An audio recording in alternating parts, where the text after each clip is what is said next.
నమస్తే, good morning. ఈరోజు news paper వార్తలోని ముఖ్యాంశాలు. Please like, share and subscribe. ముందుగా ఈనాడు పత్రిక. భారతీయులపైనే ఉక్కుపాదం. అమెరికా నుంచి భారత్కి అక్రమ వలసదారుల విమానం 205 మందితో అమృత్సర్కు. 17,940 మందిని పంపేందుకు తుది ఉత్తర్వులు. ఎన్ఫోర్స్మెంట్ నిర్బంధంలో 2,467 మంది. ఎవరిని పంపుతుంది? అమెరికాలో ఉండడానికి సరైన పత్రాలు లేని అక్రమంగా దేశంలో ప్రవేశించిన వారిని అగ్రరాజ్యం వెనక్కి పంపుతుంది. వారిని ఆయా దేశాలకు పంపేందుకు వాణిజ్య సైనిక విమానాలు అమెరికా వీసా వినియోగిస్తుంది. టెక్సాస్లోని ఎల్లోఫోన్, కాలిఫోర్నియా స్టాండింగ్ నుంచి 5,000 మంది అక్రమ వలసదారులను వెనక్కి పంపుతామని పెంటగాన్ అధికారులు తెలిపారు. భారతీయులు ఎంతమంది? అమెరికాలో అక్రమంగా నివసిస్తున్న 1,000 మంది భారతీయులు తిరిగి స్వదేశానికి రావాల్సి ఉంటుంది. బ్లూంబర్గ్ అంచనా ప్రకారం 18,000 మంది భారతీయులు ఇప్పటికే గుర్తించిన అమెరికా, హాలండ్ అధికారుల లెక్కల ప్రకారం 20,000 మంది భారతీయుల వద్ద సరైన పత్రాలు లేనట్టు గుర్తించిన అధికారులు 17,940 మందిని వెనక్కి పంపేందుకు తుది ఉత్తర్వులు జారీ చేశారు. 2,467 మందిని ఎన్ఫోర్స్మెంట్ అండ్ రిమ్యూనల్ రిక్వరేషన్ నిర్బంధంలో ఉన్నారు. అయితే ఇవి 2022 నాటి లెక్కలని. ప్రస్తుతం మరింత మంది ఉండవచ్చని అధికారులు అంటున్నారు. దేశంలో మొత్తం 7,25,000 మంది భారతీయులు అక్రమంగా ఉంటున్నట్టు నివేదికలు చెబుతున్నాయి. భారత్ స్పందన. ఇది అక్రమ వలసదారులపై అమెరికా అనుసరించాల్సిన విధానాలప్పుడు ఇప్పటికీ ఇండియాలో తన స్పందన తెలిపింది. అక్రమ వలసదారులు తమ వ్యతిరేకమని, ఈ అంశం అనేక వ్యవస్థీకృత నేరాలు ముడిపడి ఉందని పేర్కొంది. వీసా గడువు ముగిసినా సరైన పత్రాలు లేకుండా భారతీయులు అమెరికాలో సహా ఎక్కడున్న వారిని తిరిగి తీసుకొచ్చేందుకు వీలు కల్పిస్తామని భారత విదేశాంగ స్పష్టం చేసింది. పెద్దారెడ్డి కుమారుడి మాస్టర్ మైండ్. వైకాపా హయాంలో మద్యం ముడుపుల కోసం హవాలా నెట్వర్క్. ఆ సొత్తు బిగ్ బాస్ చేర్చడంలో ప్రధాన పాత్ర. రాజ్ కసిరెడ్డిని తెర ముందు పెట్టుకునే వసూళ్లు. ఒక్కో కేసుకు 150 నుంచి 450 వరకు. మొత్తంగా కొల్లగొట్టింది 3,000 కోట్లు. జగన్ హయాంలో జరిగిన భారీ మద్యం కుంభకోణం వైకాపా ప్రభుత్వం పార్టీ నెంబర్ 2గా చలామణైన పెద్దారెడ్డి కుమారుడి ప్రధాన పాత్ర అని సిఐడి దర్యాప్తులో తేలింది. మద్యం సరఫరా కంపెనీ సంప్రదింపులు జరపడం, అడిగినన్ని ముడుపులు ఇచ్చేందుకు అంగీకరించే సంస్థలకే సరఫరా ఆర్డర్ దక్కేలా చూడడం, వారి నుంచి వసూలు చేసిన ముడుపులు జేటాక్స్ బిగ్ బాస్ చేరడంలో ఆయన కీలకంగా వివరించారని వెల్లడింది. దీనికోసం వైకాపా హయాంలో ఐటీ శాఖ సలహాదారుగా పనిచేసిన కసిరెడ్డి రాజశేఖర రెడ్డి ముందు పెట్టి భారీ హవాలా నెట్వర్క్ రూపొందించినట్టు దర్యాప్తు అధికారులు ఆధారాలు సేకరించారు. ఒక్కో మద్యం కేసు నుంచి 150 నుంచి 450 వరకు లంచం తీసుకున్నట్టు లెక్కగట్టారు. నెలకు 60 కోట్ల చొప్పున మొత్తానికి 4 ఏళ్ల 2 నెలల్లో 3,000 కోట్లు కొల్లగొట్టినట్టు నిర్ధారణకు వచ్చారు. వసూలు నెట్వర్క్ రూపకల్పన అది పక్కగా అమలు అయ్యేలా చూడడం వెనుక మాస్టర్ మైండ్ పెద్దారెడ్డి తనయుడని, ఈ కుంభకోణంలో బిగ్ బాస్ దర్యాప్తు కీలక వ్యక్తి ఆయనని తేల్చారు. సరఫరా సంస్థల నుంచి కొన్న మద్యాన్ని బేసిక్ ప్రైస్ 3 ధర అడ్డగోలుగా పెంచేసి అనుచిత లబ్ధి పొందినట్టు గుర్తించారు. చిత్తూరు జిల్లాకు చెందిన పెద్దారెడ్డి ఆయన కుమారుడు ఇద్దరు ప్రజాప్రతినిధులే. వైకాపా హయాంలో అధికారాన్ని అడ్డుపెట్టుకుని తండ్రి, తనయులిద్దరూ నియంతలా వ్యవహరించారు. తండ్రి గనుల్లో దోచేస్తే కుమారుడు మద్యం కుంభకోణం అంతా తానే నడిపించాడు. డిస్టిలరీలో పాగా వేసి 2,701 కోట్ల ఆర్డర్. పెద్దారెడ్డి కుమారుడు ముడుపుల వసూలు కీలకంగా వ్యవహరించడమే కాకుండా డిస్టిలరీలో పాగా వేసి పలు బ్రాండ్ల మద్యం తయారు చేయించి వాటికి అత్యధికంగా మద్యం సరఫరా ఆర్డర్లు ఇప్పించుకున్నారు. 2019 అధికారం చేపట్టిన వెంటనే రాష్ట్రంలో అతిపెద్ద డిస్టిలరీ ఒకటైన నంద్యాలలోని ఎస్వీ రెడ్డి ఆగ్రో ఇండస్ట్రీస్ పాటు మరో డిస్టిలరీని అనధికారంగా ఆయన గుప్పిట్లో తెచ్చుకున్నారు. ఇక్కడ పెద్ద ఎత్తున జే బ్రాండ్లు తయారు చేయించే వాటికి 27,001 కోట్ల విలువైన మద్యం సరఫరా ఆర్డర్లు కట్టబెట్టారు. 235 కంపెనీలంటే 9 సంవత్సరాలకే 9,221 కోట్లు. ఎఫ్పీఎల్ మద్యం వద్ద 2,035 మద్యం సరఫరా కంపెనీలు నమోదై ఉన్నాయి. అందులో 128 మంది ఏపీలోవి. వాటిలో కేవలం 7 సంస్థలకే 9,220 కోట్లు, 60% నిధులు మద్యం సరఫరా ఆర్డర్లు ఇచ్చారు.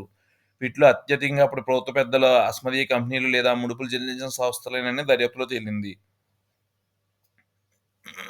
సబ్లీజ్ పేరిట అధీనంలో తీసుకుని Adani distillery private limited Vaikapa నేత విజయసాయిరెడ్డి అల్లుడైన పెనాక రోహిత్ రెడ్డి బినామీ సంస్థదని ఫిర్యాదులున్నాయి. దీనికి సొంతంగా ఒక డిస్టిలరీ లేదు. విశాఖ డిస్టిలరీని private limited, P M K distillery private limited, S V Y agro industry sublease పేరిట అధీనంలో తీసుకుని అక్కడ ఉత్పత్తి చేసిన బ్రాండ్ని సంస్థ సరఫరా చేసినట్టు సిఐడి గుర్తించింది. ప్రజలపై అదనపు భారం మోపలేం, ఆదాయం పెంచుకోవడమే మార్గం. ఇందుకోసం వినూత్న విధానాలు ఆలోచించండి. ఆదాయం అర్జన శాఖలో సమీక్షలో C M Chandrababu. A I centre of ఎక్సలెన్స్ను ఏపీలో ఏర్పాటు చేయండి. కేంద్ర మంత్రి అశ్విన్ వైష్ణవ్కు మంత్రి లోకేష్ వినతి. విశాఖలో త్వరలోనే కొత్త పరిశ్రమ కార్యకలాపాలు. వాట్సాప్ గవర్నెన్స్లో డేటా జోర్యం నిరూపిస్తే 10 కోట్లు బహుమతిగా ఇస్తారని ప్రకటన. తిరుమలలో వైభవంగా రథసప్తమి వేడుకలు. మలయప్ప స్వామిని దర్శించేందుకు భారీగా తరలివచ్చిన భక్త భజనం. ఉగాది రోజున P4 ఆవిష్కరణ. పరిశ్రమవేత్తలు, ఎన్ఆర్ఐలు ముందుకొస్తున్నారు. ప్రణాళిక సమీక్షలో ముఖ్యమంత్రి చంద్రబాబు.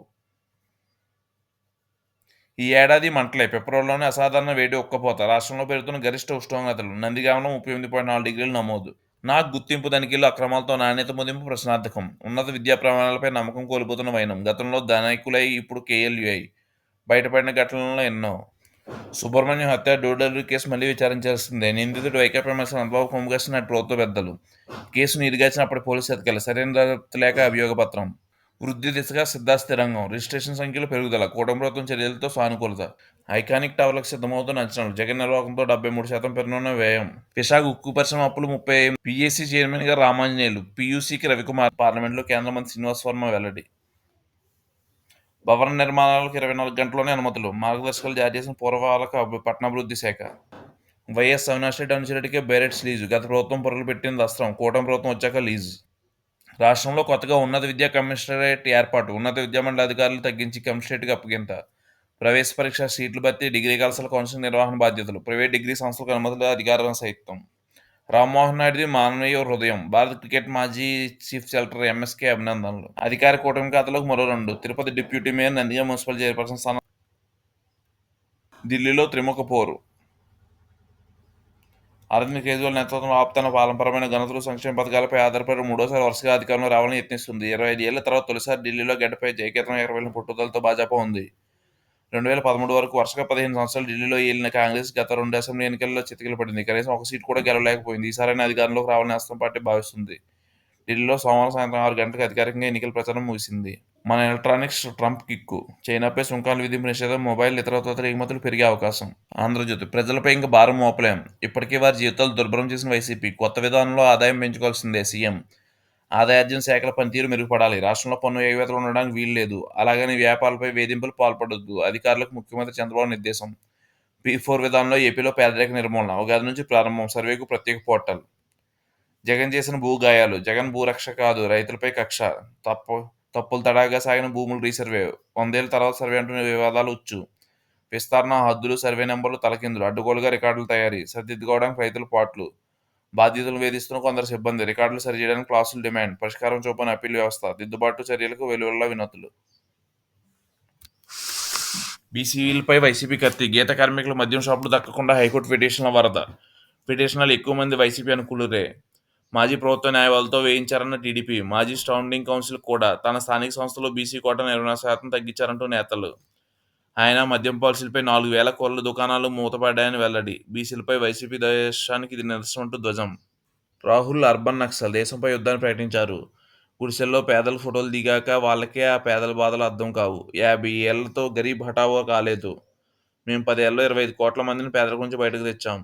అద్దాల మేడల కోసం ఎన్నికలు అసాధ్యమైన హామీలు ఇస్తున్నారంటూ కేజ్రీవాల్పై విమర్శలు.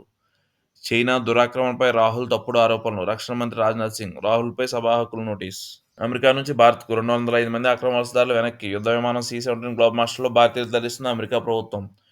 నేడు అమృత్సర్లో దిగనున్న విమానం. నేర చరిత్ర ఉన్న వారిని అరెస్ట్ చేశాం. పంజాబ్ పోలీసులు. అమెరికాలో అక్రమంగా ఉండడానికి 18,000 మంది భారతీయులు. అక్రమ వలసలు వ్యతిరేకమన్న భారత్. ట్రంప్ వాణిజ్య యుద్ధానికి జిన్పింగ్ సై. అమెరికా బొగ్గు, ఎల్పీజీ ఉత్పత్తులపై 15% సుంకం.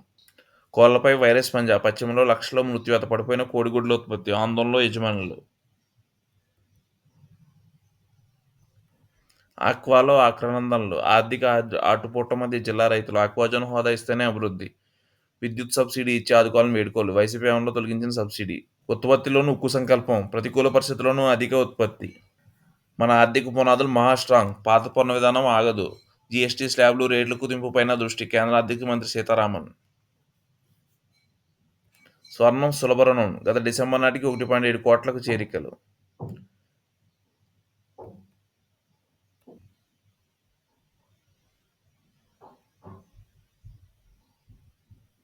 Thank you.